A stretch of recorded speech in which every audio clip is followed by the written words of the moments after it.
Bonjour les amis, je m'appelle Vladislava Lebedeva. Si vous allez sur les comptes des professionnels coréens, vous verrez qu'en Corée, la procédure de lamination des cils est réalisée différemment.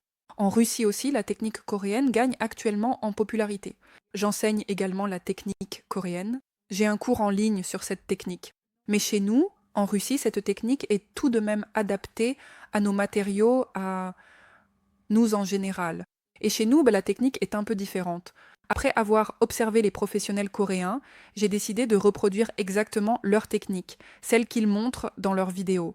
Et aujourd'hui, dans cette vidéo, je vais justement vous montrer ce que j'ai obtenu. La première étape que les experts coréens effectuent consiste à coller un patch spécial sur la paupière, plus précisément sur la paupière supérieure, après quoi ils utilisent un produit spécial pour peigner les cils vers le haut. Et en général, c'est la plus grande différence, par exemple, avec la technique de lamination classique, lorsque nous plaçons simplement un rouleau et utilisons de la colle pour coller les cils sur le rouleau. Suivant. Cela aussi diffère beaucoup de la technique coréenne pratiquée en Russie, car vous pouvez regarder d'autres vidéos sur ma chaîne, également consacrées à la technique coréenne. Comment fait-on en Russie? On colle le patch sur la paupière inférieure, on isole les cils du bas, et c'est précisément sur la paupière inférieure que tout le travail se fait. Ensuite, on applique la première composition sans utiliser aucune colle, c'est-à-dire qu'on l'applique simplement sur les cils nus, on peut dire, et on pose la première composition. Ici, la technique est complètement différente. Et voyons maintenant ce que j'ai utilisé pour reproduire la technique coréenne. Regardez, premier point. Tout d'abord, en Russie, nous n'avons pas ce type de matériau, ce genre de patch que l'on colle sur la paupière en Corée. Si vous regardez la vidéo depuis le tout début et que vous regardez la vidéo du maître coréen que j'ai jointe, vous verrez que ce patch est très adhésif et qu'il colle parfaitement à la paupière. Je n'ai pas trouvé un tel matériau chez nous. J'ai pris nos patchs habituels, qui sont bien sûr destinés à la paupière inférieure, pour isoler les cils du bas. Voilà exactement ce que j'ai personnellement pris pour cette technique spécifique. Regardez attentivement, il est vraiment important de placer le patch de façon très précise et minutieuse, à ce qu'il soit parfaitement et entièrement près des cils, car le patch a une forme naturellement arrondie, et cela est crucial pour une application optimale. Et si, par exemple, dans une zone le patch s'écarte, alors la technique ne fonctionnera pas. C'est pourquoi il faut faire attention et placer le patch de manière à ce qu'il soit vraiment au ras de la zone racinaire des cils. Et bien sûr, le fait est que ces patchs ne sont absolument pas collants, ils se décollent très facilement de la paupière, ce qui est un inconvénient majeur. Et quand j'ai essayé de coller les cils, c'était un peu gênant et difficile de les peigner correctement comme ça, car les patchs continuaient à se détacher quelque part, ce qui rendait l'opération très compliquée. Suivant. Ici, dans cette technique coréenne, j'étais assis, étudiant ce produit avec lequel ils peignent les cils vers le haut. Ce n'est pas de la colle ou c'est une sorte de colle, mais une autre. Je veux dire, eh bien, ce n'est évidemment pas de la colle liquide, ce n'est certainement pas de la colle liquide, mais cela ne ressemble pas non plus à de la colle en gel. Ou peut-être que c'est une sorte d'interprétation de la colle en gel. Je ne sais pas. Mais qu'est-ce que j'ai fait? Parmi les matériaux russes, nous avons accès à la colle en gel. Je l'ai simplement prise et j'ai commencé à brosser les cils vers le haut. Vous pouvez voir qu'en général, ce n'était pas très pratique à faire. Tout d'abord parce que les patchs se sont détachés, car les patchs ne sont pas collants et ils ne collent pas très bien à la paupière. Il me semble qu'un patch fabriqué à partir du matériau dont sont faits les rouleaux, à savoir ces rouleaux collants, serait idéal ici. Ah, fabricant de matériaux, veuillez fabriquer un tel matériau car j'ai aimé la technique, mais nos patchs dans nos magasins, malheureusement, suivants. Après avoir posé les cils sur le patch à l'aide de colle gel, j'applique la première composition. Et là, regardez, il y a une nuance importante. Je dis toujours que si vous travaillez avec la technique coréenne, vous devez sélectionner les compositions très soigneusement, car nous appliquons la composition sur des cils nus. Mais nous le faisons en utilisant une technique coréenne différente qui est plus courante en Russie. Ici, regardez attentivement, j'ai sur les cils une colle en gel, une formule innovante qui non seulement ne crée absolument pas de film supplémentaire sur les cils, mais réduit aussi considérablement la vitesse de travail avec les compositions, ce qui est un avantage indéniable. C'est pourquoi, si l'on utilise la technique coréenne classique dont j'ai déjà parlé, il est important de choisir les compositions en fonction de la vitesse de travail et des composants chimiques qu'elles contiennent. Et ici, comme les cils sont recouverts de colle en gel, je peux me permettre, on peut dire, d'utiliser des compositions plus rapides.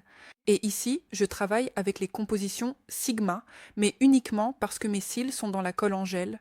Encore une fois, je le répète, la colle en gel réduit la vitesse d'action des compositions. Les compositions agissent plus lentement, car ces huiles, la texture huileuse de la colle en gel, oblige d'abord les compositions à décomposer cette colle en gel qui est difficile à dissoudre, et ce n'est qu'ensuite que la composition pénètre dans le cil.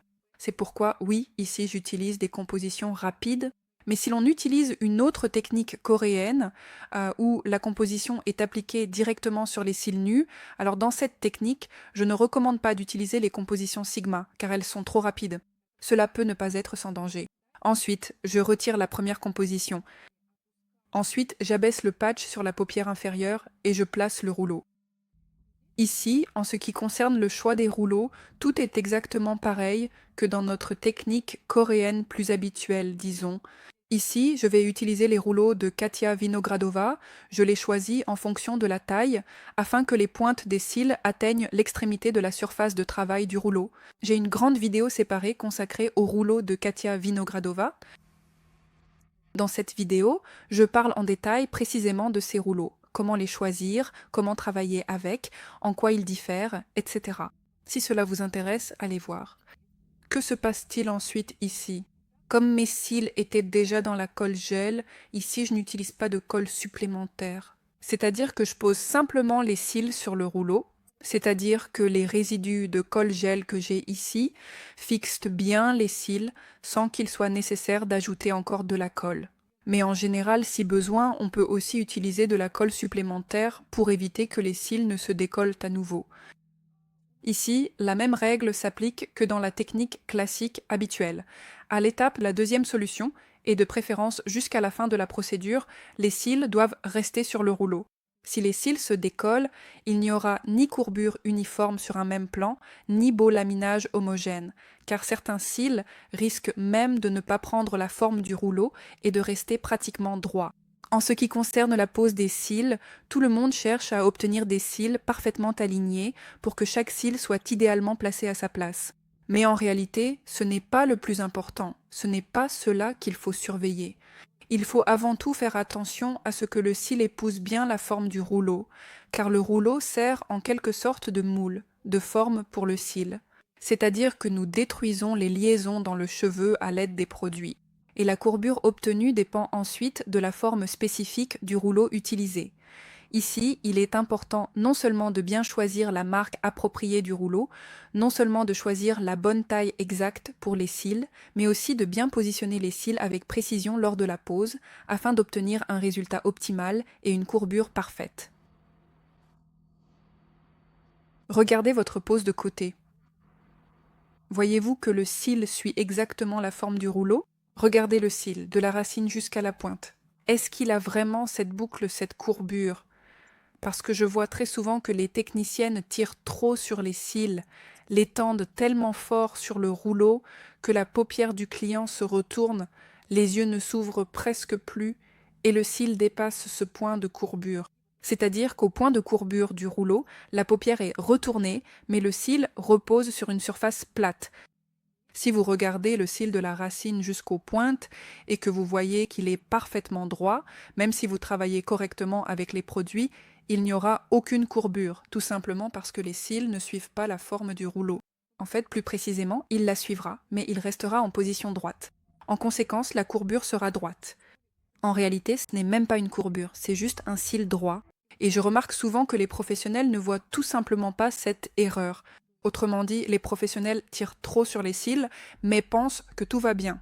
Ils pensent que puisque j'ai bien aligné les cils, qu'ils sont parallèles les uns aux autres, alors la pose est correcte. Mais ce n'est pas le plus important. Oui, bien sûr, les cils doivent être bien alignés, mais disons-le ainsi, il y a quelque chose de plus fondamental. Et après cela, on en conclut souvent que les coussinets ne sont pas les bons, que les coussinets sont incorrects, alors qu'en réalité, tout va bien avec les coussinets. C'est juste que la technicienne tire trop sur les cils. C'est pourquoi il est très important, à mon avis, que chaque technicienne s'entraîne à développer cette capacité à repérer les différences, à comparer. Regardez, voilà à quoi devrait ressembler la pose. Et voilà à quoi elle ressemble chez moi. Où sont les différences?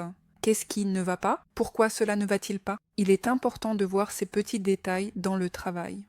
Alors, vous progresserez beaucoup dans la qualité de votre service, dans votre travail. Si vous souhaitez apprendre à réaliser un rehaussement de cils beau et éclatant, je vous invite à mes formations en ligne. Il y en a aussi bien selon la technique classique que selon la technique coréenne. Ici, tout dépend de ce qui vous correspond le plus, de ce qui vous intéresse en ce moment. Tous les détails se trouvent dans le commentaire épinglé, et nous continuons ensemble. Quelles étapes avez-vous déjà pu voir dans la vidéo? J'ai appliqué la première composition, puis la deuxième. Ensuite vient l'étape de la coloration. Je teins avec la couleur et j'ajoute également un soin spécial de la marque Sigma, des compositions Sigma, qui sont vraiment excellentes pour la peau et qui offrent un résultat impeccable et durable. Oh, que c'est beau! Mon Dieu! Tout va bien? C'est vraiment super! Je pensais qu'ils étaient très courts, en fait. En réalité, non. Oui, j'aime beaucoup. Oui, l'effet dure environ 1 mois et demi à 2 mois. Sérieusement? Oui. Waouh! Ça me plaît beaucoup. Parfait. Merci. Et voilà la superbe boucle éclatante que j'ai obtenue. Écrivez en commentaire ce que vous pensez de cet effet et de cette interprétation originale de la technique coréenne. Honnêtement, cela m'a vraiment beaucoup plu, mais il manque vraiment des matériaux sur lesquels il serait plus confortable de travailler.